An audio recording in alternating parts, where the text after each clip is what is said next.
welcome our Nigerian viewers and viewers across the world. This is Lunchtime Politics, where we unpack some of the biggest developments and events in the political landscape. Let's check out our radar this hour.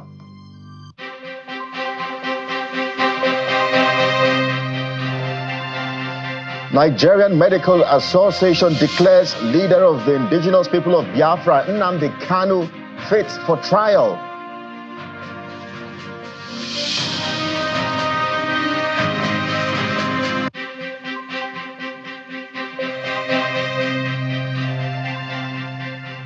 Despite backlash and outrage, Senate sets to screen Professor Joash Amukuto as chairman of the Independent National Electoral Commission. Lunchtime Politics starts right now.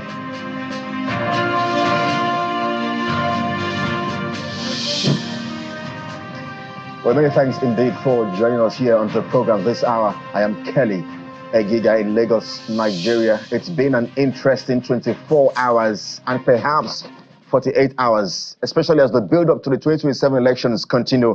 We have seen a wave of defections, this time from the People's Democratic Party.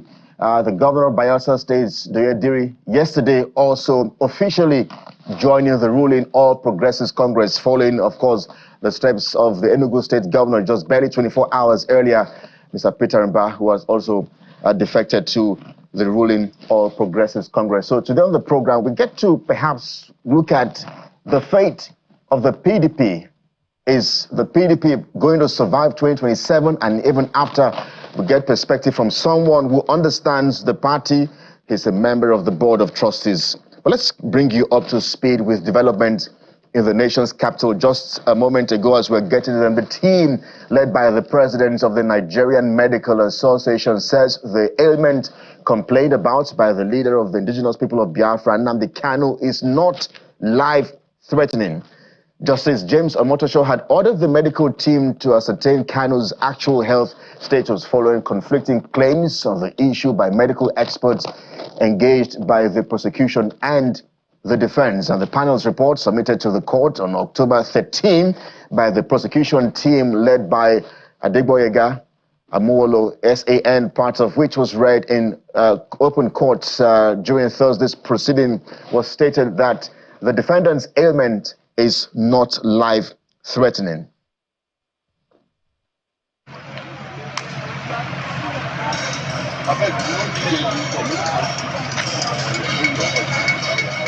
Meanwhile, a handful of protesters, we understand, are carrying out placards with photographs of victims of the unrest in the southeast region and have occupied the gate of the National Assembly in Abuja, calling on the federal government not to listen to calls requesting the release of Nnamdi Kanu, who is the leader of the IPOB. The protesters, you can see them on your screen there. Some of them are wearing branded T-shirts and carrying placards with faces of victims of killings in the southeast region. They're also calling on the National Assembly and President Bola Tinubu not to yield to pressure to discontinue the ongoing trial of the leader of IPOB, Nnamdi Kanu.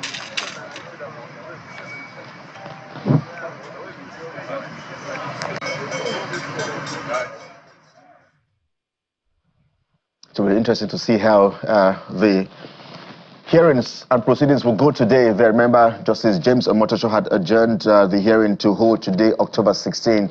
We'll wait for the outcome. Now that there's this twist now from the Nigerian Medical Association. Let's take you now to Bayelsa State, where weeks of speculation about Governor Diri's next political move have finally been laid to rest, at least partially. The governor has formally announced his resignation from the People's Democratic Party, though he stopped short of declaring which party he would join next. The announcement was made during an executive council session attended by members of the State House of Assembly. Today, the 15th day of October 2025, I wish to formally notify you that in keeping with the extant protocols, I, Governor Doye Diri, do hereby resign my membership of the People's Democratic Party. And I'm not going to resign alone. And as you can see, I'm here with Mr. Speaker, Deputy Speaker, and all the members of our party who are going to go with me. And so today, I have formally resigned my membership of the People's Democratic Party for very obvious reasons. I'm grateful to all my friends and supporters who have stood by us and with us.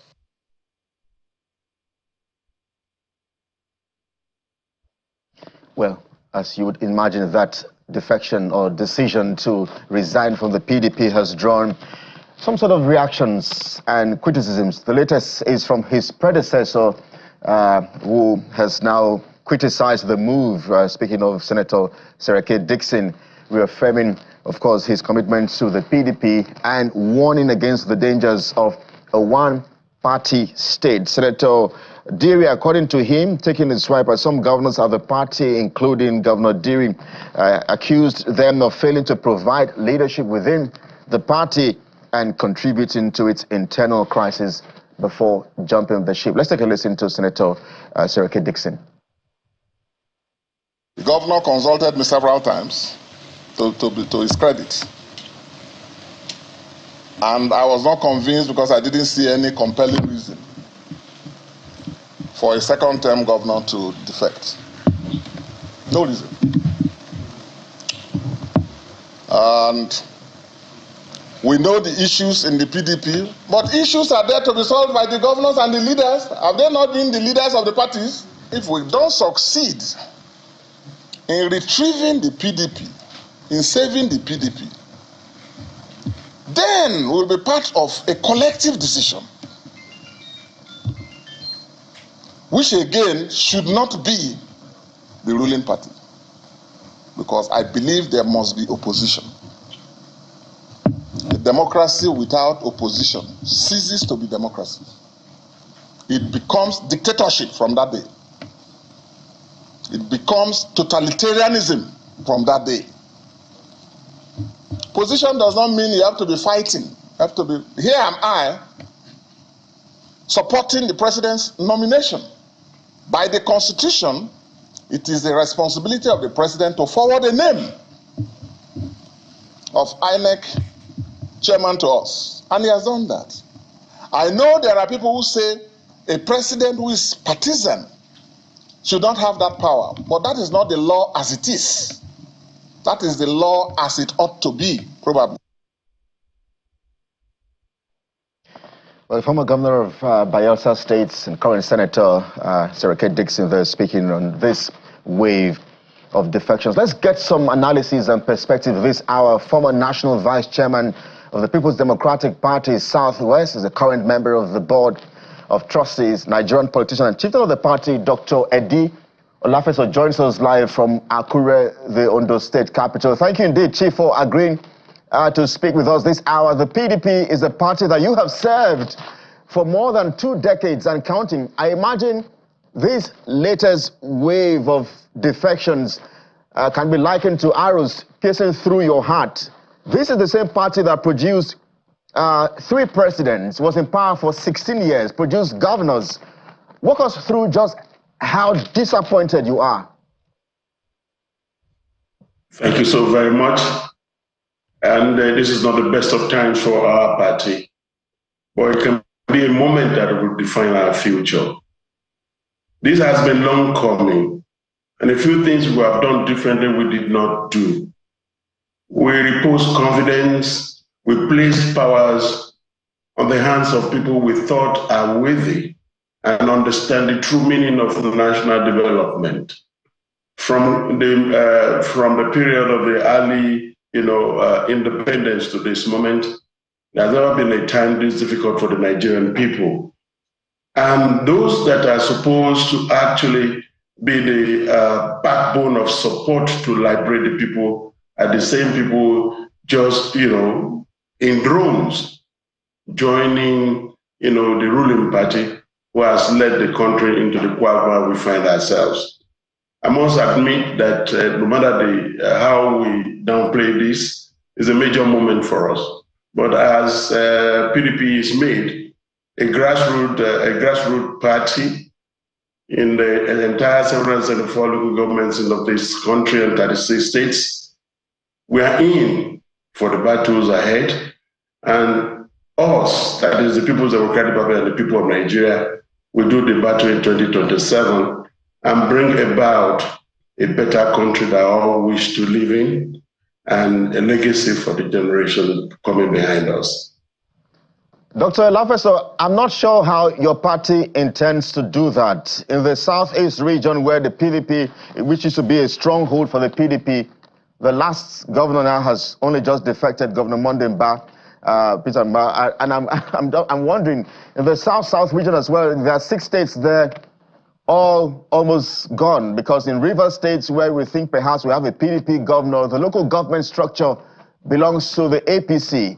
So I'm not sure how the PDP intends to go to the polls in 2027. But walk us through some of the causes of this recent wave of defection from your party, because your party has failed to manage issues around internal party democracy. You have failed to manage issues around internal disputes and ambitions. So I'm wondering how you intend to do that. We will intend to do that because the history of the people is not the history of these political leaders that are jumping ship. There is a far divide, a big divide between the people and these governors. Limited in number, but very, very significant in terms of lending the support they should have for our party. And let me tell you, it is not about the People's Democratic Party alone. It's about the people of Nigeria and the ruling party of the APC.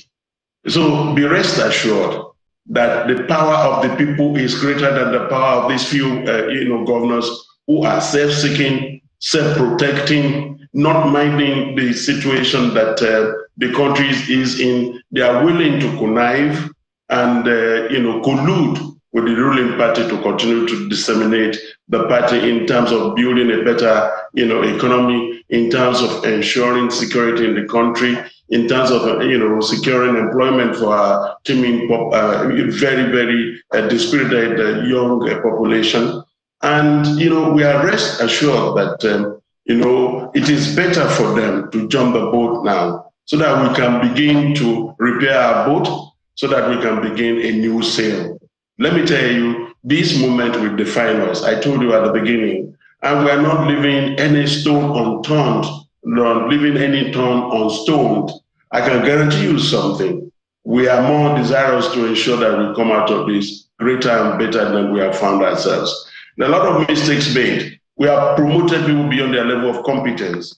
We have put people in places that you require real statesmen, not politicians, not jobbers, to occupy. And let me tell you the tragedy of this. These same governors, they campaign today, are the same people that are supposed to have led our party away from the internal, squabblings that we have. Many of them were caused by them. They promoted it because of their selfishness. And in the final analysis, when they should stand with the party and build a better, foundation for a beginning, they jump ship. We are not very dispirited about this. We are emboldened by the fact that we want to make a statement to the Nigerian people that our party is not built by, these governors. Let me tell you, none of them was there at the beginning of this party. They came one way or the other. They had the opportunity. They became governors. Some of them even were doing well. So suddenly, if you're doing well in a particular, in almost 6-7 years of your tenure, and suddenly this is the moment for you to just jump ship, what exactly are you jumping ship for? To continue to go and undo well in the party you're going, and some of the very irresponsible reasons given is the fact they want to be at the national level. What exactly are they doing at the national level that they've not been able to replicate in their states? They have powers, absolute powers. They call them executive governors in their states. So how come it is this moment? So it cannot be but for selfish reasons. And the reason why it is for selfish reasons that they want to self-perpetuate, they want to be in government forever. And that is not the yearnings of the people for them. The people wanted freedom from poverty and hunger, from misery and pain. And that's exactly what they have not been able to provide for their people. So it is probably a good riddance of a very bad rubbish. And this PDP shall survive. I was at a radio program in Lagos yesterday. About 10 people called in. 8 of them were very, very mad at these people who are conscienceless to the point that they have abdicated responsibility of leadership and they suddenly become part of, ordinary people trying to look for what to eat. Because tell me exactly why a state governor with all its executive powers to liberate their people will suddenly jump ship to somewhere else. And where they are going is not doing better. By the Nigerian judgment, if you ask anybody today, are they better today than they were about 3-4 years ago or about 10 years ago? They will say no. The APC government took over Nigeria, shattered everything within the last 10 years, and we've not been able to make any repair. So why would somebody of conscience decide to, at this moment, to want to jump ship? That is left for the Nigerian people, but we are ready. And 2027 belongs to God only, not human beings. And I can guarantee you the fact that the Nigerian people, alongside a coalition of people who are resentful of the fact that in the abundance of water the fool is thirsty, in the abundance of all the resources God puts underneath and above, Nigeria, that this country is still as backward as it is 65 years after independence, we will speak collectively with one voice in 2027. We can squeeze in more questions for you. I admire your confidence ahead of 2027, I must say. I like your dedication, your commitment to your party.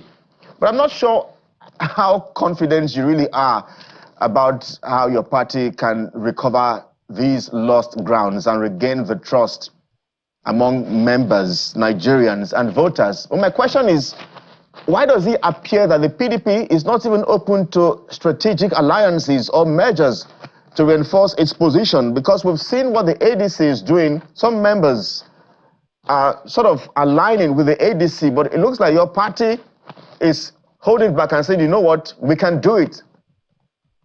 Let me say, thank you for that question. We are not averse to, alliance or a merger or anything. I said it on Challenge Television about 3 months ago. It would be delusional for anybody in Nigeria to assume that you can wrestle power from the president and the APC government without a coalition. We believe in the coalition. It's the point of divergence is the fact that is it individuals that will now push for a coalition, or parties getting stronger and building a very strong base for people to be mobilized to the party that will drive it. So as we trudge along this journey, you will see that a lot of people will see come together. Those that actually saw the difficulty in realigning our party as at the time they left will return. And let me tell you, we are leaving no stone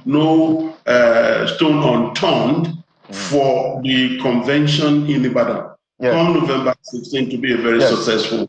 We are building content. We are building content. We are building a new, a deal with the Nigerian people, and you will see exactly that this new beginning will be different. And we'll be glad not to have this. I will take you up on issues around your national convention in just a moment. It's scheduled for November 15 and 16. There are issues in court. We'll talk about it in just a moment. But let's take a listen to your friend, the former governor of Ekiti State, Mr. Ayodele Fayose, who was on our flagship program yesterday. Let's take a listen to him. We'll come back and get your reactions to some of his thoughts. Okay. The fact remains that PDP is sick and remain perpetually sick without a cure in view. Let me tell you, there are other 3 governors that will leave soon. There will be 5 remaining. The 5 remaining, one of them will want to struggle to catch the tickets, just to catch them and catch fund for it. And they all know that The ticket is an ordinary toilet roll paper, ordinary tissue paper. The 5 remaining, they are largely killing the party because they want to control the party. This was what happened in 2023. You might take it or leave it. And let me equally tell you, majority of the governors in PDP, including the person self that wants to be candidate, that is struggling to manipulate the whole system, all they are doing is to come and negotiate so that they don't get into trouble thereafter. You know, the only opposition that I know that is in Nigeria, let me tell you now, the only opposition, I didn't say the opposition can win Ashwajo, the only opposition that is, the only person that still have traction, that has traction is Obi. The only voice that has traction, that Governor Bayelsa, talking, that Governor is everywhere, quickly, despite not being in government, is Obi. I give it to him.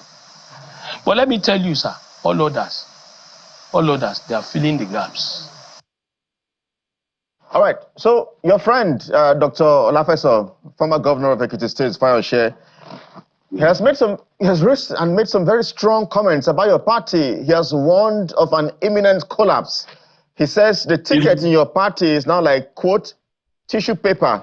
And then he has not even referred to the PDP as an opposition. He says the only opposition he sees in Nigeria is Peter Obi of Labour Party. Let me tell you something. That's a personal opinion expressed by the author of the comments on Channels Television. But one thing I'm sure is that the challenges that the PDP is facing today are the handiworks and the connivance of certain individuals, particularly those making those comments at this moment. History will be very unkind to them, but because they brought them from obscurity to the limelight they found themselves, made, quantum of money, became extensively rich, and all they feel they can do is to cast aspersion on this party that was built for the ordinary citizen of Nigeria so that they can begin to engender prosperity. I think a lot of people are ignoring the fact that PDP was born out of the absolute, cruel rule of military engagement in Nigeria. We survived all those moments. We took power in 1998. Obasanjo, Yar'Adua, Jonathan did the best they did in 16 years. Nigeria was far better. We were turning the corners. But some people came, they went, returned, as they always will continue to do, and they're judging people. What right have they to continue to judge people?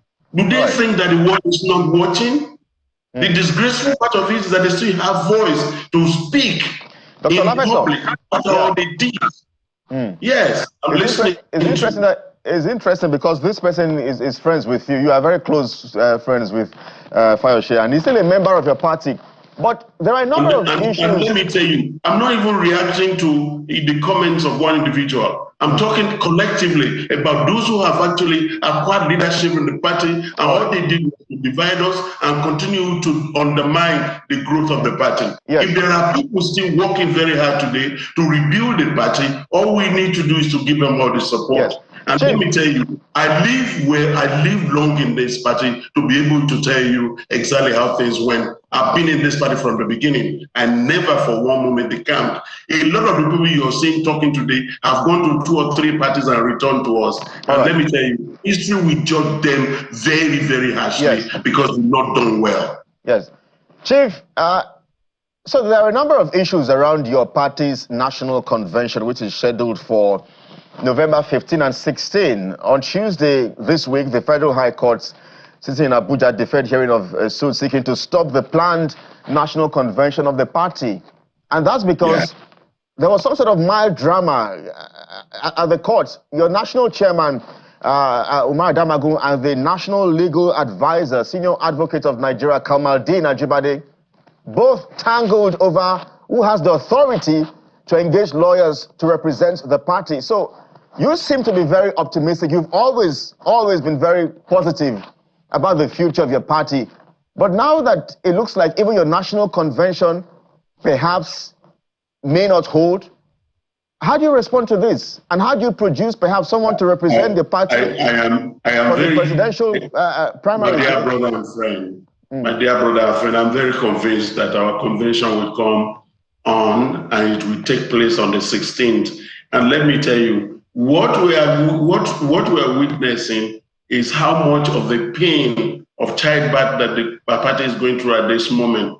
And thank God, beyond 16th of November, there will be a new team to pilot the affairs of the party from this moment to the election in 2027. Tragically, I was once a member of the National Working Committee. At no time in our history have we seen the level that actually happened. But these issues must be cleared. These issues must be sanitized to the point that at least it will never repeat itself again. I have never seen a situation where the legal advisor will be arguing in public with the chairman of the party, who they are both allowed to sit together and define the day-to-day running of the party. It's part of those things that has to be cleansed. And what the problems that we have are the issues of leadership. Let me tell you, a lot of things happened in 2023. But unfortunately, we don't have much time. Yeah. I've been able to take you through all those near misses, which were, leadership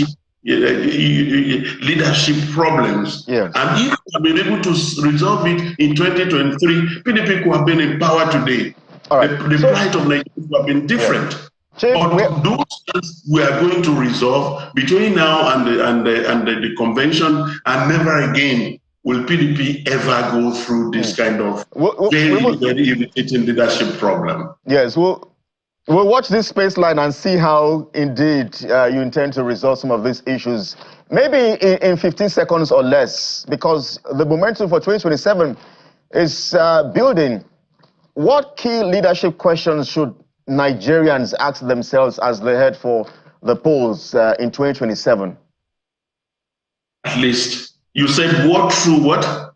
What key leadership questions should Nigeria begin to ask themselves as they prepare to head for the polls in 2027? I think what is critical is integrity. We have to be very, very sure of the integrity of whoever is going to be our leader in the future. We have to be sure of their patriotism and their commitment to goals, not to self.